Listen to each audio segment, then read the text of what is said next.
अंतरिक्ष यात्री सुनीता विलियम्स और बुच विल्मोर अन्य 2 अंतरिक्ष यात्रियों के साथ स्पेस एक्स के ड्रैगन कैप्सूल से धरती पर लौट आए हैं।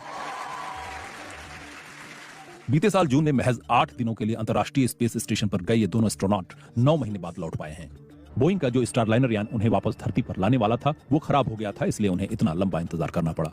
उन्हें आखिरकार एलन मस्क की कंपनी स्पेस एक्स का ड्रैगन कैप्सूल फ्लोरिडा के तट पर सुरक्षित रूप से उतारा। इंटरनेशनल स्पेस स्टेशन से अनडॉक होने के बाद यान को धरती पर पहुंचने में 17 घंटों का लंबा वक्त लगा। जानिए कैसी थी ये यात्रा और कैप्सूल के स्प्लैश डाउन करने के बाद क्या क्या हुआ। पैराशूट खुला और फिर स्प्लैश डाउन। भारतीय समय अनुसार बुधवार तड़के 3:27 पर 4 अंतरिक्ष यात्रियों को लाने वाला कैप्सूल फ्लोरिडा के तट के पास समंदर में उतरा।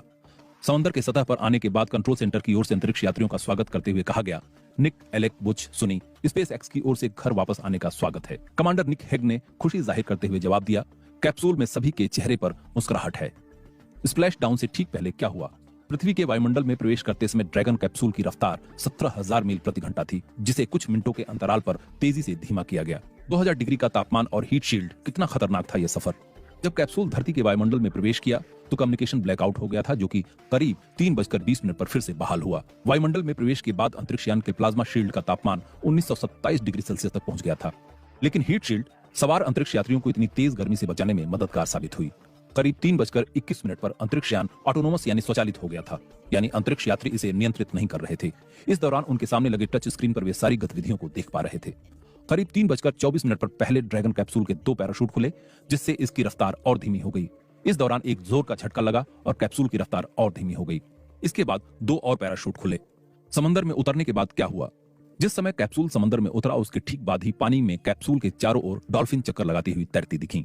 मौके पर मौजूद रिकवरी टीम फास्ट बोट से कैप्सूल तक पहुंची और पहले सुरक्षा का जायजा लिया और फिर पैराशूट को हटाया।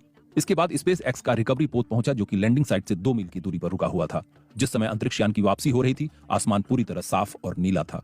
इसके बाद रस्सियों के सहारे कैप्सूल को सुरक्षा नाव में लाया गया। जब कैप्सूल का हैच खुला, ड्रैगन का साइड हैच खुला और सारी दुनिया अंतरिक्ष यात्रियों की झलक पाने का इंतजार करने लगी।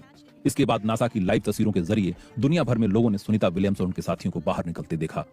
And there we do see Crew 9, some happy waves, smiles all around back on Earth. Capsule से निकलने से ठीक पहले सुनीता विलियम्स और विल्मोर ने कैमरे की ओर हवा में हाथ हिलाकर खुशी जाहिर की। अंतरिक्ष में करीब 286 दिन बिताने के बाद सुनीता विलियम्स और बुच विल्मोर ने धरती पर ताजा हवा में सांस ली। करीब 9 महीने तक इंटरनेशनल स्पेस स्टेशन पर रहते हुए इन दोनों यात्रियों ने हर दिन 16 बार सूर्योदय और सूर्यास्त देखा और अंदाजा लगाया जा सकता है कि इससे तालमेल बिठाना उनके लिए कितना चुनौतीपूर्ण रहा होगा। अंतरिक्ष यात्रियों की सेहत कैसी है? नासा के कॉमर्शियल क्रू प्रोग्राम के मैनेजर स्टीव स्टिच ने बताया कि अंतरिक्ष यात्रियों की सेहत ठीक है।